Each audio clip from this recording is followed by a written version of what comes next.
अस्सलाम वालेकुम नाज़रीन, आपको अपने चैनल में वेलकम कहती हूँ। शुरू करती हूँ अल्लाह के नाम से जो बड़ा ही मेहरबान और नहायत ही रहम करने वाला है। इब्न तुफ़ैल एक मशहूर फ़लसफ़ी, दानिशवर और मुअल्लिम गुज़रे हैं। एक दिन तुलबा को दर्स देने दारुल उलूम में तशरीफ़ लाए तो तुलबा ने इनके चेहरे पर खुशी के आसार देखकर हैरान रह गए।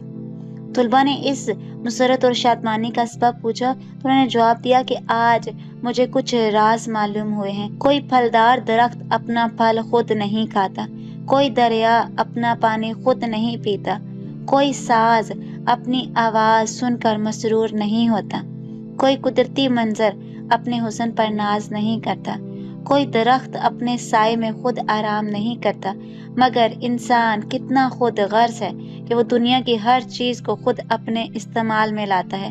वो नहीं चाहता कि इसके सिवा कोई दूसरा इस नेमत को इस्तेमाल करे, जबकि दुनिया की हर चीज दूसरों के इस्तेमाल के लिए बनी है, लेकिन इंसान चाहता है कि हर चीज पर सिर्फ उसी का हक हो। आज के इस वीडियो में आपको जो सबक हासिल हुआ हो, अपनी कीमती राय का इज़हार कमेंट बॉक्स में करना मत भूलिएगा। अगर आपने अभी तक मेरे चैनल को सब्सक्राइब नहीं किया तो कर लीजिएगा, और अगर किया हुआ है तो आपका बहुत शुक्रिया। अपना बहुत सा ख्याल रखिएगा, मुझे अपनी दुआ में याद रखना मत भूलिएगा।